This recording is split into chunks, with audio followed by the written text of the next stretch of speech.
नमस्ते दोस्तों, आशा करता हूँ आप सभी स्वस्थ होंगे। तो दोस्तों, जैसा कि हमने सोचा था वैसा ही हुआ। T20 श्रृंखला जीतने के बाद हमने वनडे श्रृंखला भी जीत ली, तो उस सबकी आपको बहुत बहुत बधाइयाँ। तो अपनी इस वीडियो में मैं आपको बताऊंगा भारत और इंग्लैंड के बीच खेले गए थर्ड वनडे के बारे में, जो कि खेला गया ओल्ड ट्रैफर्ड मैनचेस्टर में संडे 17 जुलाई को, जो था सीरीज डिसाइडर।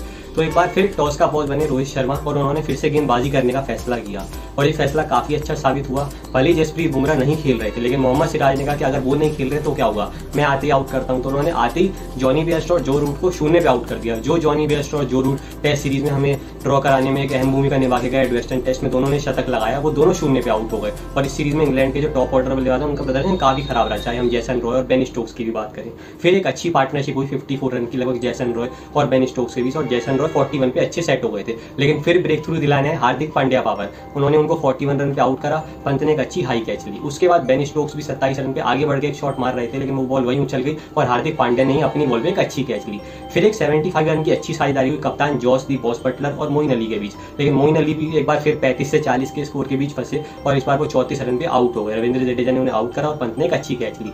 फिर 49 रन की एक अच्छी साझेदारी हुई जॉस बटलर और लिविंगस्टन के बीच, और यहाँ से लग रहा था कि इंग्लैंड 300 तक जा सकता है, लेकिन फिर ब्रेक थ्रू दिलाने आए हार्दिक पांड्या, लिविंगस्टन को 27 रन पे आउट करा। सर जडेजा ने लिए बाउंड्री पे अच्छी कैच। अगली ही बॉल पे जॉस बटलर, अब जब लग रहा था कि 300 तो नहीं लेकिन 270-80 बटलर बना सकते हैं, तो हार्दिक पांड्या ने उन्हें भी आउट कर दिया। जडेजा ने ली एक और अच्छी कैच, तो बटलर ने लेकिन 60 अच्छे रन बनाए। तो well played Jos Buttler captain. उसके बाद फिर लग रहा था कि अब इंग्लैंड जल्दी सिमट जाएगा, लेकिन 49 रन की एक अच्छी साझेदारी विली और क्रेग ओवर्टन, जो कि दो बॉलर्स थे। लेकिन फिर आया यूजी चतुर चालाक चहल का स्पेल, जिन्होंने 17 रन पे पहले डेविड विली को आउट करा, सूर्य कुमार यादव ने एक अच्छी कैच ली। फिर 32 रन पे ओवर्टन को आउट करा, विराट कोहली ने एक अच्छी कैच ली, और फिर टॉफली को आती शून्य पे बोल्ड कर दिया। तो 259 पे इंग्लैंड ऑल आउट हो गया 45.5 ओवर्स में, यानी अभी 25 बॉलें बची थी। तो ये कहीं ना कहीं उनको भारी पड़ने वाला था। भारतीय गेंदबाजी की अगर हम बात करें तो हार्दिक पांड्या पावर ने ली अपनी बेस्ट स्पेल वनडे में, 4 विकेट। इससे पहले T20 में भी इसी श्रृंखला में उन्होंने 4 विकेट ली थी। एडवेस्टन के टेस्ट में 4 साल पहले वहां पे भी बेस्ट फिगर ली थी। तो हार्दिक की जो तीनों बेस्ट फिगर्स हैं टेस्ट, वनडे, T20, तीनों ही इंग्लैंड में आई, तो वहां बॉलिंग करना काफी पसंद करते हैं। इसके सिवा अगर हम बात करें, सिराज को 2 विकेटें मिली, चहल को 3 विकेटें मिली और सर जडेजा को 1 विकेट मिली।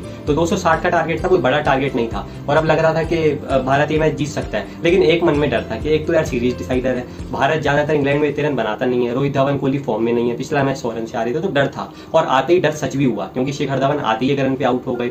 उसके बाद रोहित शर्मा 17 रन पे आउट हो गए, और फिर विराट कोहली भी 17 रन पे आउट हो गए। हालांकि रोहित और विराट ने 3-3, 4-4 अच्छे चौके लगाए, लेकिन तीनों ही फिर एक बार लेफ्ट हैंडर के फंसे। जैसे आमिर के हाथों फंसते हैं, कभी ट्रेंट बोल्ट के हाथों फंसते हैं, कभी शाहीन शाह अफरीदी के हाथों फंसते हैं। इस बार उनके लिए काल बन के आई टॉफली। दूसरे वनडे में भी तीनों का आउट करा और अब तीसरे में भी आउट करा। तो 38 पे भारत 3 हो गया था और लग रहा था भारत यहाँ से हार जाएगा। और फिर स्काई भी आउट हो गए जब 72 रन थे, उन्होंने भी 16 रन बनाए, और यहाँ से लग रहा था कि अब मैच भारत हार सकता है, क्योंकि 188 रन चाहिए थे 30 ओवर में। लेकिन फिर हुई इस सीरीज की बेस्ट पार्टनरशिप 133 रन की यंग टैलेंटेड ऋषभ पंत और हार्दिक पांड्या पावर के बीच। हार्दिक पांड्या ने बहुत ही अच्छे 71 रन बनाए 55 बॉलों में, बहुत ही अच्छे उन्होंने 10 चौके लगाए। और जब वो आउट होके गए, 205 रन थे भारत का स्कोर और 55 रन चाहिए थे, तो भारत को लगभग मैच जिता के गए। फिर आए सर जडेजा, उन्होंने लगभग 56 रन की साझेदारी करी ऋषभ पंत के साथ। नाबाद 7 रन ही बनाए, लेकिन पंत का पूरा साथ दिया। और फिर तो पंत ने ऐसा गियर बदला कि एक ओवर में जब लास्ट में 24 रन रह गए थे, जब 10-12 ओवर में, तो उन्होंने 5 चौके लगा दिए एक ही ओवर में। और फिर लास्ट में लगाया विनिंग चौका, 113 बॉलों में लगभग बनाए 125 रन, 16 चौके लगाए और 2 छक्के लगाए, और पहली बार लगाया अपना शतक। इससे पहले 70-80 पे आउट हो रहे थे इंग्लैंड के सामने। पिछले साल जब एक सीरीज डिसाइडर था, वहां उनका हाईएस्ट स्कोर था 85, और अब बना दिए 125। तो भारत 42.1 ओवर में ये मैच जीत गया और 5 विकेटों से मैच जीता और सीरीज भी जीता। तो ये तीसरी बार था जब भारत ने इंग्लैंड में वनडे श्रृंखला जीती। इससे पहले 1990 सबसे पहले मोहम्मद अजहरुद्दीन, उसके बाद हम बात करें 2014 महेंद्र सिंह धोनी, और अब 2022 रोहित मैच शर्मा। इसके सिवा एक ट्राई सीरीज सौरव दादा गांगुली 2002 नेटवेट सीरीज। तो चौथी बार था जब हमने कोई वनडे श्रृंखला इंग्लैंड में जीती। तो वेल डन टीम इंडिया। इसके सिवा अगर हम बात करें मैन ऑफ द मैच, सबको पता है कौन बने होंगे, ऋषभ पंत, क्योंकि इतने अच्छे जो 125 रन की रन बनाए और एक अच्छी 133 रन की पार्टनरशिप करी। सीरीज ऑफ द पार्टनरशिप किसको मिली, वो भी मिली हार्दिक पांड्या और ऋषभ पंत को, क्योंकि 100 रन की एक ही साझेदारी इससे पहले सीरीज में हुई थी रोहित शर्मा और शिखर धवन के बीच। तो ये इस सीरीज की बेस्ट पार्टनरशिप निकली। इसके सिवा अगर मैन ऑफ द सीरीज बात करें तो वो कौन बने, वो बने हार्दिक पांड्या पावर, जिन्होंने बहुत ही अच्छे मात्र 2 इनिंग में 100 रन बनाए और 6 विकेट ली और इंपॉर्टेंट विकेट ली। लिविंगस्टन को लगातार आउट कर रहे हैं, बटलर को लगातार आउट कर रहे हैं, जैसन रॉय को आउट कर रहे हैं, तो बड़े बड़े बल्लेबाजों को आउट कर रहे हैं। तो अब हमें सिर्फ हार्दिक पांड्या का बैट्समैन ही नहीं मिला है, बल्कि बॉलर भी वापस मिल गया है।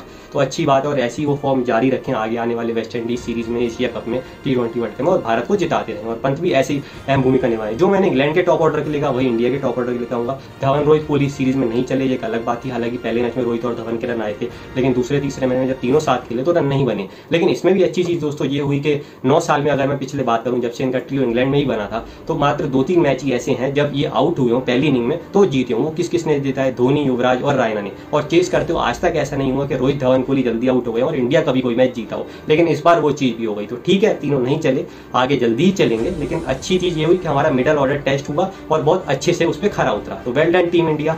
अब आगे वेस्ट इंडीज जाना है, वहां पे वनडे और T20 श्रृंखला होगी, फिर एशिया कप होगा, उसके बाद फिर T20 वर्ल्ड कप होगा। तो ऐसी परफॉर्मेंसेज आगे भी जारी रहें। उम्मीद करते हैं आगे भी हमें ऐसी जीतें मिलती रहेंगी। तो बहुत अच्छा टूर रहा। पहले 2-2 से हमने टेस्ट सीरीज टाई करी, फिर T20 2-1 से जीता और फिर वनडे 2-1 से जीता। और लास्ट जो ऑस्ट्रेलिया का टूर था वो भी ऐसे ही था। 2-1 से हम वनडे हार के आए थे, लेकिन फिर 2-1 से T20 जीता और फिर 2-1 से हिस्टोरिक टेस्ट सीरीज जीती थी। वो भी सीरीज डिसाइडर में पंत ने ही जिताया था। तो कहीं ना कहीं पंत एक ऐसे अच्छे खिलाड़ी हैं जो मेन मैचेस में चलते हैं, जैसे धोनी या युवराज चला करते थे। तो उम्मीद है आगे भी ऐसे ही सीरीज डिसाइडर या जो मेन ICC टूर्नामेंट्स में इंडिया नहीं जीत पा रहा है, ऐसी पारियां खेलते रहेंगे। तो उम्मीद करता हूँ आपको बहुत मजा आया होगा इस सीरीज में। आने वाली सीरीजों में भी बहुत मजा आएगा, तो उसमें मिलेंगे जल्दी। वीडियो पसंद आई हो तो लाइक और शेयर करना मत भूलिएगा, चैनल को सब्सक्राइब करना भी मत भूलिएगा। मिलेंगे जल्दी वेस्ट इंडीज सीरीज के साथ। जय हिंद।